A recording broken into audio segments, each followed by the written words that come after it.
Japanese has three different writing systems: hiragana, katakana, and kanji. Now, most people, they can handle hiragana just fine.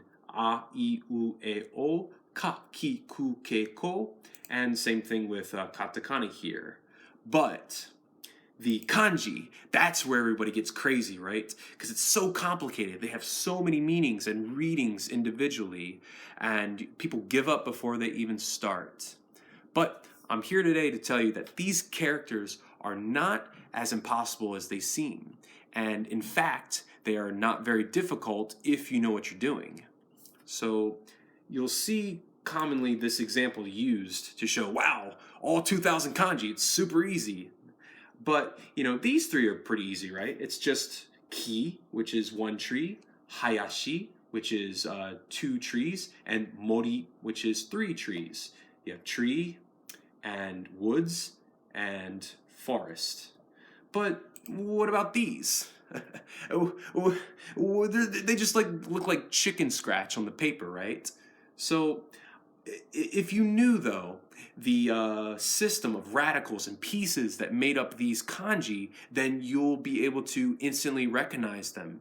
See, I can look at these and I instantly know this is watashi, the formal way of saying I, boku, the boyish and masculine way of saying I, and ore, which is the hyper masculine and rude way to say I. I can recognize them just because I know the pieces, but you can take it a step further. If you took those pieces and made a story in your mind, then you'll be able to remember not just those three, but hundreds and thousands of kanji, and you can draw them from memory. So like if I took ore, for example, I just know it's about that person. So I write person here. I write big, because he thinks he's got a big member. So there's big. And then you gotta write eel, because that person he thinks he's got a big eel in his pants. So, once more. So, person. That person thinks he's got a big eel. And, yeah, it looks sloppy, but we're using a mouse and keyboard, so you gotta cut me a little bit of slack. Alright, and it comes up. Great. So, there's ore.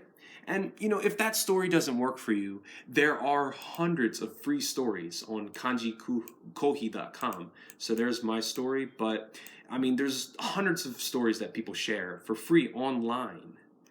And in order to use these stories, you just got to know the pieces to the kanji.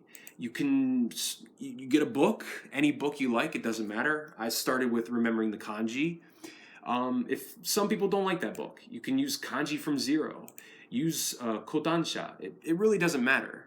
You can even use Wanikani, which is a website and an app designed to teach vocabulary and kanji.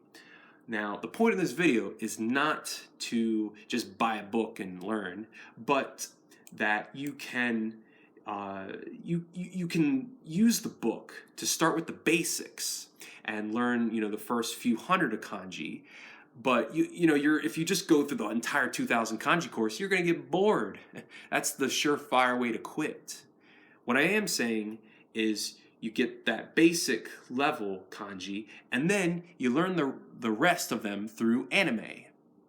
And I'm serious. Let me show you this. Look, you go to crunchyroll.com, Dragon Ball Super, episode 76, something I want to watch today. Turn off the subtitles for that listening comprehension. I try to learn something each and every time I watch an anime episode. So I want to learn this line at 3:42. I go to kitsuneko.net, get the free Japanese subtitle files for episode 76, open it up, and I heard punchy at that time. Search for it, it comes up. Ii punchy murachi matta zo, demo homono na wake nai yo na. Take that line.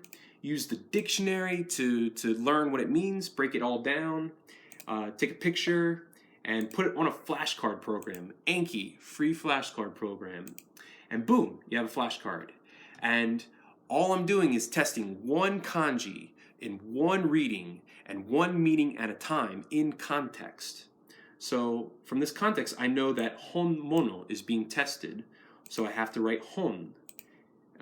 So let's make it big so it comes up this time. All right. And boom, there it is, hon. It means book, but it also means real in this case. So let's check our answer. いいパンチもらっちまったぞ。でも本物なわけないよな。And that's how you learn kanji in about 5 minutes.